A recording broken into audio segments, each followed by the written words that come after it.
इस कहानी की शुरुआत में हम एक लड़की कैरल दिखाई जाती है जो एक डॉक्टर थी और फिलहाल वो हॉस्पिटल के एक स्टोर में बंद है। चारों तरफ सामान और दवाइयाँ बिखरी पड़ी हैं और यहाँ वो ऐसी दवाई को ढूंढ रही होती है जिससे उसे नींद ना आए, क्योंकि अगर वो सो गई तो बहुत बुरा होगा। बाहर से बहुत सारे लोग दरवाजे को पीट रहे हैं क्योंकि वो अंदर आना चाहते हैं, लेकिन कैरल ने दरवाजे को बंद किया हुआ था। अब यहाँ चल क्या रहा था ये सब जानने के लिए हम चले जाते हैं कुछ दिन पहले के टाइम में। मतलब कहानी अब आ जाती है गुजरे हुए वक्त में, जहाँ हम देखते हैं कि काफी पुराना हवाई जहाज जमीन पर आते आते ही तबाह हो जाता है, जिसके कई टुकड़े शहर के अलग अलग हिस्सों में जाके गिरते हैं। अब जहाँ उस जहाज का बड़ा हिस्सा गिरा था वहाँ छानबीन करने के लिए बहुत सारे साइंटिस्ट हिफाजती सूट पहनकर आ जाते हैं और पूरी जगह पर नाकाबंदी लगा दी जाती है। मतलब कि कोई भी आम इंसान को वहाँ पर आने की इजाजत नहीं थी। जब साइंटिस्ट जहाज के उस हिस्से को चेक करते हैं तो उन्हें उस पर छोटा सा एलियन क्रिएचर दिखता है जो हर तरह के माहौल में जिंदा रह सकता है, मतलब कम और ज्यादा दोनों टेम्परेचर में ही। अब जो इन सब चीजों की छानबीन कर रहा था यानी यहाँ का डायरेक्टर वो आता है और जब वो बाहर होता है तो एक बच्ची उसके पास आती है जो उसी जहाज का छोटा सा टुकड़ा उसे पकड़ाती है। अब इस टुकड़े पर भी वो छोटे छोटे एलियन क्रिएचर्स मौजूद थे और जैसे ही ये उस टुकड़े को पकड़ता है तो इसके हाथ पर वो काट लेते हैं, जिससे इसके हाथ से खून निकलने लगता है। फिर जब वो घर जाता है तो आधी रात को हम उसका बहुत ही बुरा हाल देखते हैं। उसकी तबीयत खराब होने लगती है और चेहरा तो एकदम भयानक दिख रहा था।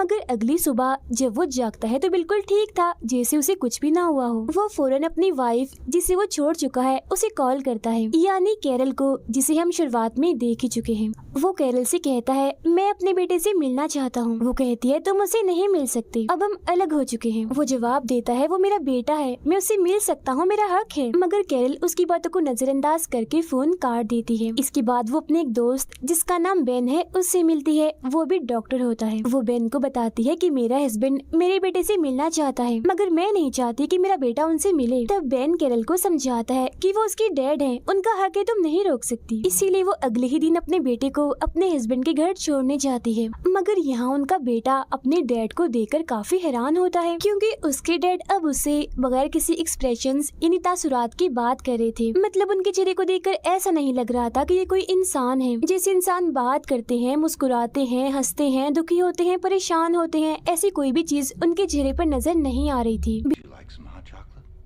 बिल्कुल ऐसा ही लग रहा था जैसे वो कोई रोबोट हो। फिर हम कैरल को देखते हैं जो घर में बिल्कुल अकेली थी। तभी उसके दरवाजे पर कोई दस्तक देता है। वो हल्का सा दरवाजा खोलती है जहाँ हम देखते हैं कि दरवाजे पर अब भी चेन लगी हुई है। बाहर एक आदमी होता है जो उसे बताता है कि मैं गवर्नमेंट का ऑफिसर हूँ, मुझे तुमसे कोई बात करनी है। अब कैरल को अजीब लगता है, इसीलिए वो कहती है आप इंतजार कीजिए, मैं 2 मिनट में आई। और जब वो अंदर जा रही होती है तो वो आदमी चेन खोलकर अंदर आने की कोशिश करता है। तब उसे ऐसा करता हुआ कैरल देख लेती है और फौरन वापस आकर दरवाजे को बंद कर लेती है। अब दरवाजे के शीशे से वो आदमी कैरल को घूर घूर कर देखने लगता है। इसके चेहरे पर भी कोई एक्सप्रेशन नहीं होता। और आज ही कैरल ने इस आदमी जैसे बहुत सारे ऐसे लोग देखे होते हैं जिनके चेहरे पर भी कोई एक्सप्रेशन नहीं था। उसे कुछ भी समझ नहीं आती कि आखिर यहाँ पर हो क्या रहा है। मगर उसकी परेशानी तब बढ़ जाती है जब वो अगली सुबह ऑफिस जा रही होती है, क्योंकि वो अपने रास्ते में इस तरह के ही बहुत सारे लोगों को देखती है जो आपस में बात नहीं कर रहे होते और बुत बनकर खड़े होते हैं। वो लगातार एक ही तरफ देख रहे थे और सीधा सीधा चल रहे थे। मतलब एक्सप्रेशंस इनके चेहरों पर भी नहीं थे। ये ना खुश थे, ना दुखी थे, ना किसी बात की फिक्र से ये परेशान थे और ना ही रो रहे थे। ऑफिस जाने के बाद वो इंटरनेट पर इस बारे में सर्च करती है, जहाँ तकरीबन 2 लाख लोगों ने इस तरह की ही बातें लिखी हुई थी कि जो हमारे अपने हैं वो पहले जैसे नहीं रहे, उनका सलूक और सब कुछ बिल्कुल बदल चुका है। इन सब चीजों से परेशान होकर वो अपने दोस्त बेन से मिलने जाती है, जहाँ एक दूसरे डॉक्टर भी होते हैं जो इन्हें बताते हैं कि जो हवाई जहाज जमीन पर तबाह हुआ था उस पर बहुत सारे एलियन क्रिएचर्स देखे गए थे और ये जो कुछ भी हो रहा है उनकी वजह से ही हो रहा है, क्योंकि वो एलियन क्रिएचर्स इंसानों के जिस्म में घुसकर पहले दिमाग को अपने कंट्रोल में करते हैं और बाद में पूरे जिस्म को अपने हिसाब से चलाते हैं। और जो भी उन एलियन क्रिएचर्स का शिकार होता है वो ऐसा ही बेहिस बन जाता है। मतलब ना उसके अंदर कोई जज्बात होते हैं और ना ही कोई तासुरात। ये सारी बातें जानने के बाद कैरल परेशान हो जाती है, इसीलिए वो फौरन अपने बेटे को लेने के लिए अपने हस्बैंड के घर जाती है, जहाँ उसके हस्बैंड के घर में और भी लोग थे। वो कैरल को बताता है कि हमारा बेटा अपने दोस्त के घर गया है उसके साथ खेलने के लिए, इसीलिए कैरल उसके कमरे में जाकर उसका सामान बांधने लगती है। लेकिन जब वो नीचे आती है तो दरवाजा बंद होता है और उसके हस्बैंड के घर जितने भी लोग थे वो सब उसे चारों तरफ से घेर लेते हैं। ये देखकर वो अपने हस्बैंड से पूछती है ये सब क्या है, जिस पर उसका हस्बैंड कहता है जब तुम सो जाओगी तो जागने के बाद तुम्हें कुछ भी पता नहीं चलेगा, बस तुम एक काम करो, हमारा साथ दो, बाकी तुम जैसी हो वैसी रहोगी, तुम्हारा दिल दिमाग जज्बात तासुरात जैसे हैं वैसे ही रहेंगे, हमारी तरह बदलेंगे नहीं। ये सब जानने के बाद कैरल समझ जाती है कि उसका हस्बैंड भी अब उन एलियन क्रिएचर्स का शिकार हो गया है। वो काफी घबरा जाती है और वहाँ से भागने की कोशिश करती है, लेकिन उसका हस्बैंड उसे पकड़ लेता है और उसके मुंह पर हरे रंग की उल्टी कर देता है।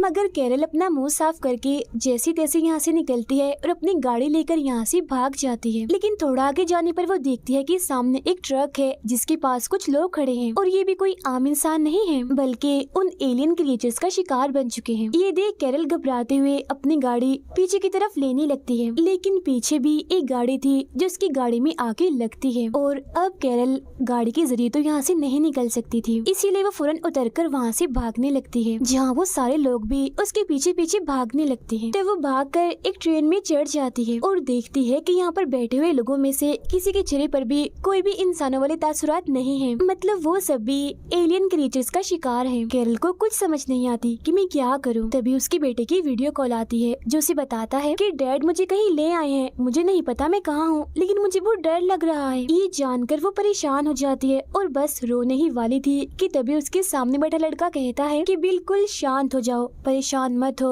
और रोना तो बिल्कुल भी मत। Don't show emotion. यानी कोई भी जज्बात तुम्हें नहीं दिखाने, वरना वो तुम्हें पहचान लेंगे और तुम पर हमला करके अपने जैसा ही बना लेंगे। जिसके बाद कैरल भी एकदम शांत बिल्कुल उनकी तरह ही रोबोट जैसा बनकर बैठ जाती है। मगर तभी यहाँ कुछ और लोग भी आते हैं जो एलियन क्रिएचर्स का शिकार थे और वो एक के बाद एक इंसान को अपने जैसा बना रहे थे। एक औरत जैसी उनको देखती है तो उसे गुस्सा आ जाता है और वो उन्हें धक्का देकर उन पर चिल्लाने लगती है, जिस वजह से वहाँ चारों तरफ भगदड़ मच जाती है। जिसके बाद वहाँ मौजूद सभी लोग ट्रेन के पीछे वाले हिस्से में चले जाते हैं, मगर एलियन क्रिएचर्स का शिकार लोग उन पर हमला करके उन्हें भी अपने जैसा बना लेते हैं। बचती है तो सिर्फ कैरल, जो किसी तरह यहाँ से निकलकर भाग जाती है और जब वो स्टेशन से निकल रही होती है तो अपने आसपास भी वो इन अजीब लोगों को देखती है, तो वो भी उनकी तरह ही बनकर चलने लगती है, बिल्कुल किसी रोबोट की तरह। यहाँ पर दिखाया जाता है कि जिस भी इंसान के अंदर कोई भी जज्बात एहसासात हैं, मतलब अगर कोई हंस रहा है, रो रहा है, परेशान है, तो पुलिस उस इंसान को पकड़कर अपने साथ ले जा रही है, क्योंकि अब पुलिस भी उन एलियन क्रिएचर्स का शिकार हो गई है। अब यहाँ कैरल को पसीना आने लगता है, जहाँ तभी एक पुलिस वाला उसके पास आकर उसे कहता है कि तुम्हारे माथे पर पसीना आया हुआ है, You're sweating.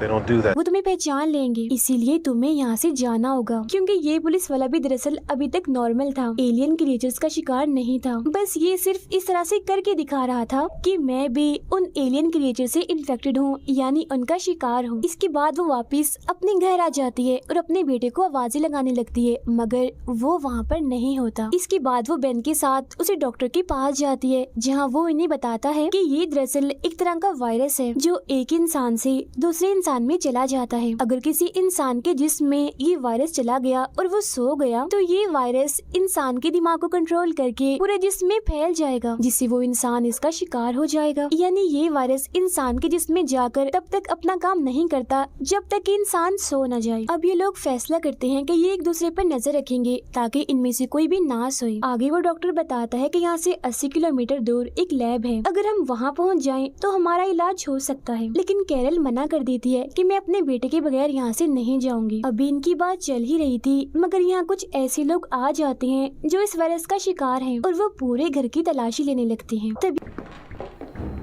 ये चारों चुपके से वहाँ से निकल जाते हैं। बाहर ये बिल्कुल उन लोगों की तरह ही खड़े हो जाते हैं। तभी कैरल देखती है एक औरत को पुलिस पकड़कर ले जा रही है जो चिल्ला रही थी। ये कैरल की ही मरीज थी और बार बार ये कह रही होती है कि मैं सो गई थी, मुझे कुछ भी याद नहीं। ये सुनकर कैरल के दिमाग में एक सवाल उठता है कि अगर ये सो गई थी तो ये उस वायरस का शिकार क्यों नहीं हुई। इसके बाद वो डॉक्टर्स जो कैरल के साथ थे वो लैब की तरफ निकल जाते हैं, जबकि कैरल अपने दोस्त बेन के साथ अपने बेटे को ढूंढने के लिए निकल जाती है। अब कैरल कैरल बेन को भी वही बात बताती है जो उसके दिमाग में चल रही थी कि वो मेरी मरीज है, अगर वो सो गई थी तो अभी तक वो ठीक कैसे है, वो इस वायरस का शिकार क्यों नहीं हुई। जिसके बाद वो फैसला करते हैं कि ये उस औरत की मेडिकल रिपोर्ट को चेक करेंगे। और फिर जब बेन उसकी मेडिकल रिपोर्ट को देखता है तो पता चलता है कि उस औरत को दिमाग की एक बीमारी है जो चिकन पॉक्स के बाद होती है। ये बीमारी उस इंसान की दिमाग के एक छोटे से हिस्से पर असर डालती है। यही वजह है कि सोने के बाद भी वो इस वायरस का शिकार नहीं हुई। मगर ये बीमारी हर इंसान में नहीं होती, सिर्फ उन्हीं लोगों में होती है जिन्हें कभी चिकन पॉक्स हुआ हो, जो एक जिल्द की बीमारी है। तब ये सुनकर कैरल कहती है मेरे बेटे को भी चिकन पॉक्स हुआ था और जब बाद में हमने उसके टेस्ट करवाए तो उसे भी बीमारी हुई थी। इसका मतलब कि मेरा बेटा भी इस वायरस का शिकार नहीं हो सकता, वो पूरी तरह महफूज है इस वायरस से। इसीलिए तो वो बार बार मुझे कॉल कर रहा है क्योंकि वो ठीक जो है। अब बेन अपने उसी डॉक्टर को कॉल करता है जो लैब की तरफ गया था और वो लैब में पहुंच भी गया था। Ben Yeah, we're here. You reach 42. उसे बताता है कि जिस औरत को हमने देखा था जो चिल्ला रही थी, सोने के बाद भी वो इस वायरस का शिकार नहीं हुई क्योंकि उसे भी वो दिमागी बीमारी है। जो सुन फौरन डॉक्टर कहता है कि हाँ मैं समझ गया, तुम क्या कहना चाहते हो, यही ना कि हम इस वायरस का तोड़ यानी एंटीवायरस बनाएं, मगर इसके लिए हमें उस औरत का खून और डीएनए चाहिए। क्या वो इस वक्त जिंदा है? बेन कहता है हमें उस औरत की जरूरत नहीं है, बल्कि कैरल के बेटे को भी वो दिमागी बीमारी है और अगर हम उस बच्चे को ले आए तो एंटीवायरस यानी वैक्सीन बन सकती है। तभी कैरल के पास उसके बेटे का मैसेज आता है जो बताता है कि डैड मुझे दादी के घर ले आए हैं। तो अब कैरल को पता चल जाता है कि उसका बेटा कहाँ है, जिस बारे में वो बेन को भी बताती है। मगर बाहर इन्फेक्टेड लोग हैं, यहाँ से निकलना आसान नहीं है। तभी यहाँ कैरल को याद आता है, वो बेन को बताती है कि मैं भी इस वायरस का शिकार हूँ क्योंकि मेरे हस्बैंड ने मुझ पर उल्टी कर दी थी और मुझे डर है कहीं मैं सो न जाऊँ, क्योंकि अगर मैं सो गई तो वायरस मेरे दिमाग पर हावी हो जाएगा। इसके बाद बेन पुलिस के कपड़े पहनकर गाड़ी के जरिए कैरल को एक जगह पर छोड़ देता है। पुलिस का ध्यान भटकाने के लिए वो गाड़ी तेज चलाता है ताकि सब उसके पीछे आ जाए और कैरल यहाँ से निकल जाए। अब कैरल भी इन्फेक्टेड लोगों की तरह ही चलकर एक ट्रेन में चढ़ जाती है जहाँ बैठे सारे मुसाफिर इस वायरस का शिकार थे, एकदम शांत बैठे थे। वो सीधा एक वॉशरूम में चली जाती है और जब वो बाहर आती है तो वहाँ उसके बेटे का दोस्त था। वो बताता है कि अब मेरी फैमिली नहीं रही। इसके बाद कैरल उसे लेकर ट्रेन से उतर जाती है। तब सामने उसका हस्बैंड खड़ा था जो उसे लेकर अपनी मॉम के घर आ जाता है, मगर यहाँ उसका बेटा नहीं होता। उसके हस्बैंड की मॉम भी इन्फेक्टेड थी। वो सब खाना खा रहे थे मगर कोई भी ये पहचान नहीं पाता कि कैरल इन्फेक्टेड नहीं है क्योंकि वो सब कुछ बिल्कुल उनकी तरह ही कर रही थी। इसी दौरान कैरल के पास उसके बेटे की कॉल आती है जिससे वो बहुत संभल कर बात करती है ताकि किसी को उस पर शक न हो जाए। यहाँ बातों ही बातों में उसे पता चल ही जाता है कि आखिर उसका बेटा कहाँ है। बहुत जल्द वो अपने बेटे के पास पहुँच जाती है। दोनों माँ बेटा एक दूसरे से गले मिलते हैं, जिसके बाद वो अपने बेटे को लेकर यहाँ से निकल जाती है। मगर उसका हस्बैंड और उसके आदमी उन्हें जाता हुआ देख लेते हैं, इसीलिए उनका पीछा करने लगते हैं। तब कैरल और उसका बेटा भागकर एक बेसमेंट में आ जाते हैं जहां उनके पीछे पीछे कैरल का हस्बैंड भी आ चुका था जो इन्हें देख लेता है। वो अपने ही बेटे को पकड़कर उसे मारने की कोशिश करता है क्योंकि अब उसके अंदर कोई भी जज्बात नहीं थे कि ये मेरा बेटा है। मगर इससे पहले कि वो उसे मारता, कैरल एक रॉड से हमला करके उसे जान से मार डालती है। जिसके बाद वो अपने बेटे को लेकर एक हॉस्पिटल के स्टोर में आ जाती है जहाँ बहुत सारी दवाइयाँ थी। फिर वो एक दवा को इंजेक्शन में भरकर अपने बेटे को देती है और कहती है कि अगर मैं सो जाऊं तो इसे मेरे दिल में लगा देना। फिर कैरल के पास बेन की कॉल आती है। ये उसे बताती है कि मेरा बेटा मेरे साथ है और हम एक हॉस्पिटल के स्टोर में हैं। बेन कहता है ठीक है, बहुत जल्द मैं भी वहाँ पहुँच जाऊंगा। अब कैरल को बहुत नींद आ रही थी मगर वो नहीं सो सकती थी क्योंकि सोने के बाद जब वो जागेगी तो वो भी इन्फेक्टेड हो गई होगी। लेकिन क्योंकि उसका बेटा थक चुका था इसीलिए वो सो जाता है। जिसके बाद वो यहाँ नींद ना आने की दवा ढूंढना शुरू कर देती है और ये वही सीन है जहाँ से कहानी शुरू हुई थी। बाहर से इन्फेक्टेड लोग दरवाजे को पीट रहे होते हैं अंदर आने के लिए, मगर वो दरवाजा नहीं खोलती। वो काफी घंटों से नहीं सोई होती इसीलिए अब उसे नींद आ जाती है। उसका बेटा जब ये देखता है कि मेरी मॉम सो गई है तो वो उस इंजेक्शन को कैरल के दिल में लगा देता है जिससे वो फौरन जाग जाती है, यानी कि वो पूरी तरह से नहीं सोई थी। तभी यहाँ पर बेन भी आ जाता है जिसे देखकर वो बहुत खुश हो जाती है और उसके गले से लग जाती है। मगर बहुत जल्द उसे एहसास हो जाता है कि बेन भी अब उस वायरस का शिकार हो चुका है। तब वो जल्दी से उस पर गन तान देती है। बेन कहता है एक दिन तुमने ही मुझसे कहा था कि पूरी दुनिया में सुकून होना चाहिए, कोई लड़ाई नहीं होनी चाहिए। लो देख लो, इस वायरस की वजह से ऐसा हो भी गया, हर तरफ सुकून हो गया है। वायरस का शिकार लोग आपस में नहीं लड़ते क्योंकि उनके अंदर कोई जज्बात, कोई एहसास है ही नहीं, तभी तो हर तरफ सुकून का माहौल है। अब दुनिया से हर तरह की बुराई खत्म हो जाएगी। ये कहने के बाद वो दरवाजा खोल देता है ताकि वो इन्फेक्टेड लोग अंदर आ जाएं। तब कैरल रोते हुए पूछती है, मैं तो वायरस का शिकार हो जाऊंगी, मगर मेरे बेटे जैसे लोगों का क्या होगा? बेन कहता है, जो इस वायरस का शिकार नहीं हो सकते, हमारी इस दुनिया में उनकी कोई जगह नहीं है। जिसके बाद वो सारे लोग उसके बेटे को मारने के लिए आगे बढ़ते हैं। तब कैरल उन पर गोलियां चलाकर सभी को मार डालती है। साथ ही वो बेन को भी गोली मारकर उसे जख्मी करके अपने बेटे को लेकर यहाँ से निकल जाती है और गाड़ी में बैठकर वो यहाँ से भाग जाते हैं। मगर अब बहुत सारी गाड़ियाँ उसके पीछे लग जाती हैं क्योंकि सभी उसे मारना चाहते हैं। तभी एक गाड़ी अचानक से आकर उसकी गाड़ी से टकरा जाती है। एक्सीडेंट होने की वजह से वो फौरन ही बेहोश हो गई थी। जिसके बाद वायरस का शिकार लोग चारों तरफ से उनकी गाड़ी को घेर लेते हैं, मगर इससे पहले वो गाड़ी का शीशा तोड़ते उसे होश आ जाती है और एक बार फिर वो गाड़ी चलाने लगती है। तभी उसे डॉक्टर की कॉल आती है जो लैब में था। वो कैरल से कहता है, वैक्सीन बनाने के लिए हमें तुम्हारे बेटे की जरूरत है, तुम कहाँ पर हो? तो वो उसे बता देती है कि मैं कहाँ हूँ। जिसके कुछ वक्त के बाद हेलीकॉप्टर के जरिए वो भी यहाँ आ जाता है और कैरल को बिल्डिंग की छत पर आने का कहता है। तब कैरल लिफ्ट के जरिए अपने बेटे को लेकर छत की तरफ जाने लगती है, लेकिन अभी भी बहुत सारे इन्फेक्टेड लोग उसका पीछा कर रहे होते हैं। लेकिन जैसे तैसे वो छत तक पहुँच जाती है। तब डॉक्टर हेलीकॉप्टर में उसे लेकर यहाँ से चला जाता है। जिसके बाद वो सब कैरल के बेटे को लेकर लैब में आते हैं।